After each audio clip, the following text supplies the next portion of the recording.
If the walls still whisper, are they voices of the dead or echoes of our fear? I'm Kim, and this is Hung Channel. Beneath Edinburgh's oldest city chambers lies a street time forgot. Once lively, it is now pressed under stone and history. This is Mary King's Close. Legend says a little girl's ghost still lingers in a narrow room here. She pleads with passing visitors. She has lost the doll she loved most. But tonight's tale is not only about a solitary spirit.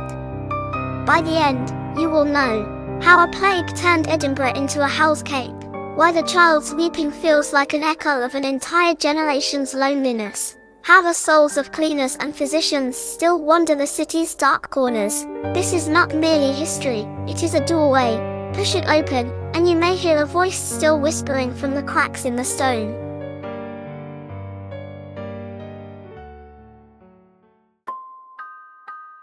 The Plague's Black Breath. In 1645, the Black Death returned to Edinburgh. Within months, over 4,000 people were gone, almost half the city, erased in helpless pain, until the place felt like a single vast grave. White crosses were painted on doors, a sentence carried in lime. Coughs and weeping seeped through the seams and then fell silent. Some swear the despair that filled those rooms still moves as a cold draft beneath the Royal Mile. The lanes were narrow, choked with bodies and foul water. Many were sealed inside and never crossed their thresholds again. The pits beyond the walls had no marker, no name, only stories. Layer upon layer of lime smothered the smell, but not the wrath that rose at night. Edinburgh's soul was forced beneath flagstone and ash. People say that even now, in the city's dark hours, you can hear the low petition of the wronged. Annie is one such echo of that black season. Annie's Room. In the 1990s, the Japanese medium Eiko Jibo came to Mary King's Close. As she reached a room off Allen's Close, her chest tightened. She said a small hand tugged the fabric at her calf, a child left behind, crying for the doll she had lost. Jibo went up to the Royal Mile, bought a doll and placed it in the room. The air seemed to ease. From that moment, people called it Annie's Room. Visitors began to bring dolls, soft toys, sweets, piling the corner high until it looked like an altar raised from pity and fear. In 2019, the first doll, said to be the one Jibo brought, the tartan Barbie, vanished. Some say it was stolen. Others whisper that Annie took it back. From then on, reports multiplied. A hazy figure of a little girl captured at the end of a passage. A sealed room that suddenly turned cold. A child's murmur brushed across the ear. Guides claimed the room grew heavier once the doll was gone. Another thread of rumor ties Annie to the records of the 17th century. A woman named Jean Mackenzie, whose daughter died of the plague. Read against other notes from the time. That girl could be the seed of the story we call Annie, whether she truly lived or not. Annie has become the Close's most vivid ghost, no longer only a dead child, but the emblem of a generation abandoned to the pestilence. Footfalls of the Nameless cleaners. Beyond the girl seeking her doll are the foul cleansers, the plague cleaners, whose souls, they say, never left. They were the lowliest, yet they bore the city's dead. At night they stuffed bodies into sacks, levered them into barrels and rolled the weight over stone. The sound a dull funeral march.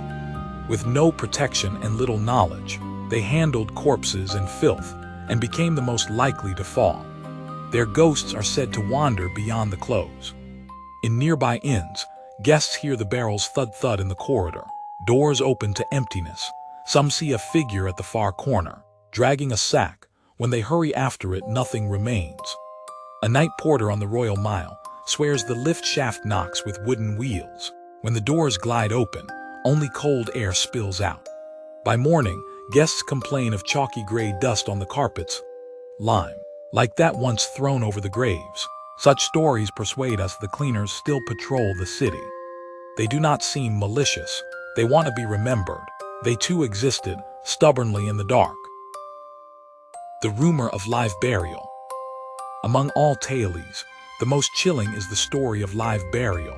People say that at the plague's height, Masons sealed Mary King's close with brick and stone. Sick and well alike were trapped for the sake of the living. Outside, folk heard fists on the wall, voices begging for a door that never opened, until the sound thinned to nothing. Even now, locals say, a knock sometimes passes along the bricks of a night lane. One traveler told of a pale stranger who stopped him and asked, in a thin voice, "How do I get home?" He glanced around for a landmark, turned back, and the man was gone. Others speak of a woman hearing, "Help us," whispered behind her and finding only a wall, cold as a tomb. Of course, rumor is rumor. Surviving records describe quarantine, doors sealed. Yes, but food and fuel delivered daily. Many died but of the illness, not by official burial alive. Still, the story carries farther than the truth. The terror of being entombed explains the low voices in the streets more readily than a policy ever could. Ghosts endure because stories outlive facts. The Beaked Doctors. There is another figure in the close's shadows, the Plague Doctor. The beaked mask is one of Europe's starkest emblems of dread. Two names linger in Edinburgh's memory. Dr. John Policius fell early, burned before his body could be properly laid to rest. Dr. George Ray survived, but when he sought his pay, the council turned its face. He died embittered, service rewarded with silence. Guides tell of a tale from the 1980s. A visitor ignored warnings and posed alone for a photograph underground. When the picture was developed, a robed figure with a bird's mask stood in the background where there was only stone. The doctor once came to cure. Now his image walks the mind like a nightmare. He is the city's shadow, reminding us that even a healer can join the company of ghosts. Streetside urban tales. Beyond Annie, the cleaners, the doctors, and the rumor of burial, Mary King's Close holds many smaller terrors. A visitor on tour feels a soft tap on the shoulder, turns and finds no one. The guide smiles, perhaps a former resident asking the way. A hand-shaped smear of darkness seems to reach from a crack. The camera catches only a pale blur. A child bursts into tears mid-tour, pointing to a corner. "The big sister wants me to play." The adults see only a shadow. Now and then a passerby smells something scorched, with no source to be found. They say it is the scent left by the plague fires, last rites carried on air. These fragments fit together like shards. The close is not haunted by a single shade, but by an underground cemetery of memory. The Forgotten Shadow. Mary King's Close is more than a famous attraction. It is a mirror. Annie's doll makes us remember children whom no one mourned. The cleaner's footfalls remind us that a city's brightness stands on nameless bones. The tale of live burial shows how the mind chooses severe stories to frame its fear. And the beaked physicians prove that even those who served can turn, by neglect, into specters. By day, the Royal Mile is romance in stone. By night, another history speaks in a hush. So if you come to this city, and you stray into a narrow, unlit wind, brushing the cold wall with your hand, ask yourself this: was it only the wind that tugged your trouser leg? Or someone who never found the way out?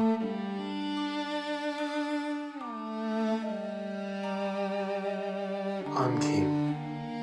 If you like this video, please subscribe us and stay with me. You will never face the dark alone.